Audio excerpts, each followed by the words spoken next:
Good morning girls. आज हम आपको अमेरिका की विदेश नीति की विशेषताएं कराएंगे। तो अमेरिका की विदेश नीति की पहली विशेषता है साम्यवाद का अवरोध। द्वितीय विश्व युद्ध के बाद साम्यवाद का अवरोध अमेरिका की विदेश नीति का आधारभूत तत्व रहा और संयुक्त राज्य ने प्रत्येक सोवियत विस्तारवादी कार्य के मार्ग में विघ्न डालने का निश्चय किया। विश्व के किसी भी भाग में जहां सोवियत रूस और चीन अपना साम्राज्य फैलाना चाहते थे, वहां पर उन्होंने उसका विरोध करने का कृत संकल्प किया। इस नीति के क्रियान्वयन ने अमेरिका को यूरोप में सैनिक संधियां करने के लिए प्रेरित किया, अफ्रीका में संयुक्त राष्ट्र की कार्यवाही का समर्थन करने के लिए, दक्षिण पूर्वी एशिया में खुले तौर पर युद्ध करने के लिए और लैटिन अमेरिका में विशाल स्तर पर दीर्घकालीन विकास सहायता योजनाओं का उत्तरदायित्व वहन करने के लिए प्रेरित किया। दूसरी जो विशेषता है अमेरिका की विदेश नीति की, वह है सैनिक संधियों की नीति। अमेरिका ने साम्यवाद के प्रसार को रोकने के लिए अनेक सैनिक संधियां करी, जिसमें रियो संधि, नाटो संधि, एंजस संधि, सीटो संधि, बगदाद पैक्ट आदि शामिल हैं। लैटिन अमेरिका के साथ 1947 में अमेरिका ने रियो संधि पर हस्ताक्षर किए और इस संधि का व्यावहारिक रूप अमेरिकी राज्यों का संगठन अर्थात ऑर्गेनाइजेशन ऑफ अमेरिकन स्टेट्स है।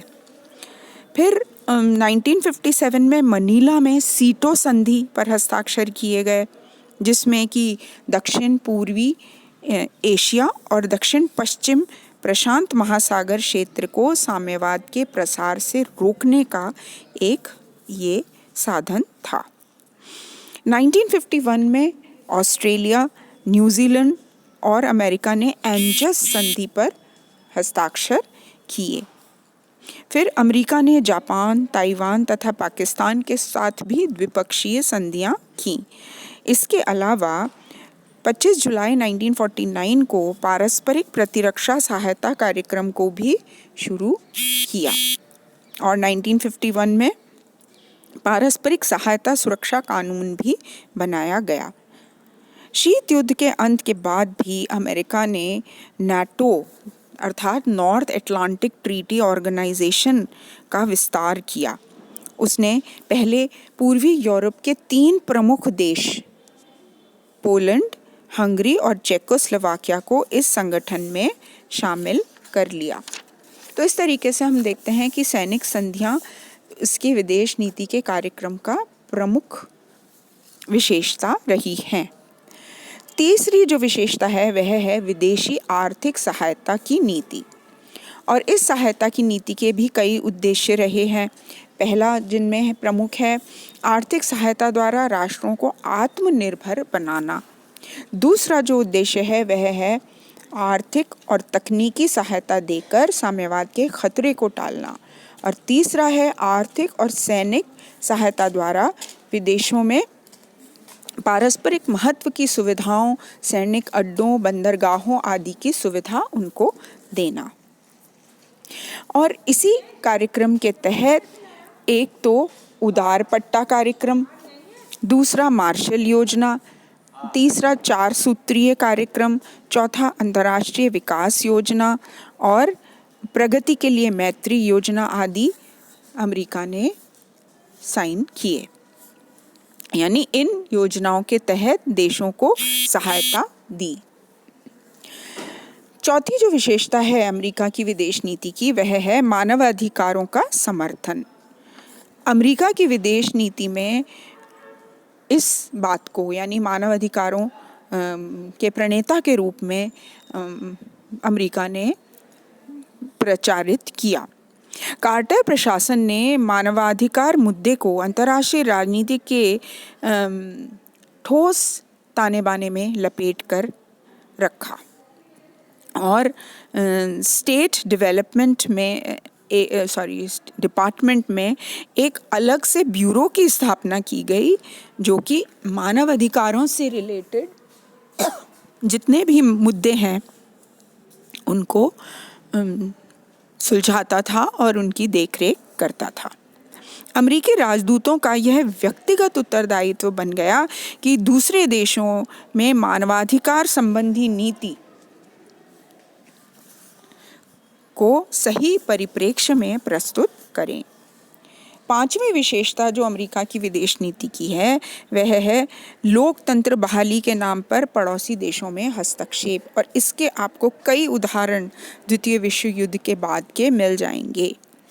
उदाहरण के लिए 1983 में ग्रेनेडा में, 1989 में पनामा में अमेरिका ने दखल दिया, 1965 में डोमिनिकन गणराज्य में दखल किया, और उस समय के जो राष्ट्रपति थे, राष्ट्रपति जॉनसन, उन्होंने 14,009 सैनिक भेजे वहाँ पर। इस प्रकार उन्होंने दखल अंदाजी पड़ोसी देशों में की।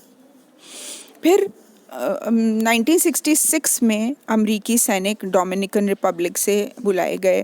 ग्रेनेडा में 25 अक्टूबर 1983 को 1900 सैनिक उतारे गए, और 1994 में लोकतंत्र की बहाली के नाम पर हेती की राजधानी पोर्ट प्रिंस में नागरिक विमानतल पर उतरी और सेनाएं, और अमेरिका ने अपनी सेनाएं भेजकर वहाँ पर भी दखल अंदाजी की। तो इस तरीके से हम देखते हैं कि विश्व में और मोस्टली पड़ोसी देशों में दखल अंदाजी करके लोकतंत्र बहाली की कार्रवाई अमेरिका ने करी द्वितीय विश्व युद्ध के बाद। छठी विशेषता जो अमेरिका की विदेश नीति की है वह है विकासशील देशों पर दबाव बनाए रखने की नीति। अर्थात ऐसे देश जो नव स्वतंत्र राष्ट्र थे वहाँ पर जो विदेश नीति है उसमें दखल अंदाजी देना और उनको आर्थिक सहायता देकर लोकतंत्र बहाली करवाना और अपने तरीके से उनकी राष्ट्रीय नीति का संचालन करना, ये सारी चीज़ें अमेरिका की विदेश नीति की विशेषता हैं। उदाहरण के लिए रूस और भारत के बीच जो क्रायोजेनिक इंजन सौदा था उसमें जो तकनीकी उपलब्ध कराने के संबंध में जो समझौता होने के कारण अमेरिका ने MTCR के अंतर्गत पहले बदले की कार्रवाई करी। यानी अमेरिका नहीं चाहता था कि सोवियत रूस और भारत को क्रायोजेनिक इंजन सौदा की तकनीक जो है वो दे, तो इसलिए उसने बदले की कार्रवाई के रूप में अंतरिक्ष संगठन जो है हमारा इसरो और रूस के संगठन जो है ग्लाब कांस्यास उसको 2 वर्ष के लिए ब्लैक लिस्ट अर्थात काली सूची में रख दिया, और फिर उसने रूस पर दबाव डाला कि वो इस समझौते को रद्द करे, क्योंकि वो नहीं चाहता था कि भारत जो है अपनी मिसाइल बनाए, अपने अंतरिक्ष में सैटेलाइट्स बनाए, क्योंकि ये टेक्नोलॉजी मिलने के बाद भारत उसमें सक्षम हो जाता।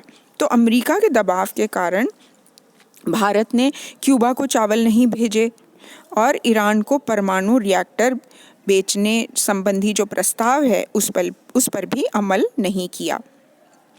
हमने जो एक मध्यम दूरी का प्रक्षेपास्त्र बनाया था अग्नि, उस प्रोग्राम को भी हमें डिले करना पड़ा, काफ़ी समय तक स्थगित रखना पड़ा अमेरिका की दखलंदाजी की या दबाव की वजह से।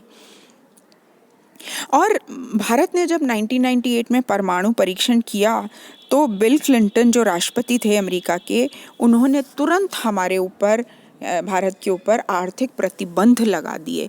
तो इस तरीके से उसने पूरे विश्व में दबाव की राजनीति जो है वो की।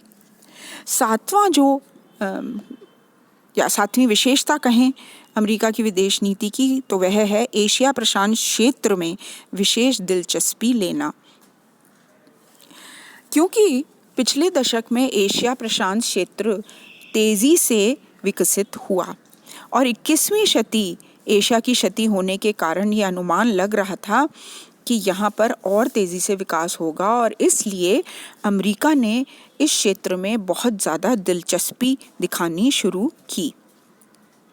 अमेरिका के जो राष्ट्रपति थे बिल क्लिंटन, उन्होंने 1993 में जो अमेरिका के प्रशांत तटवर्ती नगर सिएटल है वहाँ पर एशिया प्रशांत आर्थिक सहयोग के 15 सदस्यीय देशों का शिखर सम्मेलन आयोजित किया और क्लिंटन ने कहा कि एशिया प्रशांत क्षेत्र में जो आर्थिक विस्फोट है हमारे लिए चिंता का विषय है और यह भय है कि रोजगार और बाजार दोनों एशिया के देश छीन ले जाएंगे और वो नहीं चाहते थे कि एशिया के देश अधिक ताकतवर और विकसित बने अमेरिका की तुलना में।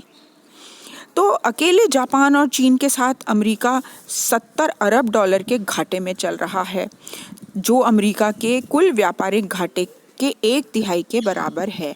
तो इसीलिए उसने इस क्षेत्र में और देशों के साथ संधि करी ताकि उसको भी यहाँ का जो प्रॉफिट है और लाभ है उसमें फ़ायदा मिल सके। 8वीं विशेषता अमेरिका की विदेश नीति की है आतंकवाद को समर्थन देने वाले या पनाह देने वाले देशों को अमेरिका का दुश्मन समझा जाएगा। और इसी कड़ी में 21 सितंबर 2001 को अमेरिकी कांग्रेस को संबोधित करते हुए जॉर्ज बुश ने कहा कि आतंकवाद के विरुद्ध अंतर्राष्ट्रीय गठबंधन का नेतृत्व अमेरिका करेगा। बुश ने कहा कि जो देश आतंकवादियों को पनाह देंगे उनका समर्थन अमेरिका नहीं करेगा और उनको अमेरिका का दुश्मन माना जाएगा। आखिरी विशेषता अमेरिका की विदेश नीति की है आश्रित एवं उपग्रही राज्यों की स्थापना की नीति। और इस कड़ी में वैश्विक साम्राज्य की स्थापना के लिए वह आश्रित एवं उपग्रही राज्यों की स्थापना एवं सैनिक हस्तक्षेप की नीति पर चला हमेशा। अमेरिका की नीति दुनिया पर कब्जा करने की ही नहीं बल्कि जहाँ जहाँ युद्ध होता है जैसे अफ़गानिस्तान है, इराक है, उसके बाद मित्रतापूर्ण शासन को स्थापित करना उसकी नीति रही है और स्वयं फिर वहाँ से वह हट जाता है। यानी उसका प्रयत्न ये रहा कि उपनिवेशवादी तकनीक का सहारा लिए बिना वैश्विक साम्राज्य की स्थापना का प्रयत्न उसने हमेशा से किया और यही उसकी विदेश नीति की खूबी भी रही। तो आज हम यही समाप्त करते हैं। Thank you.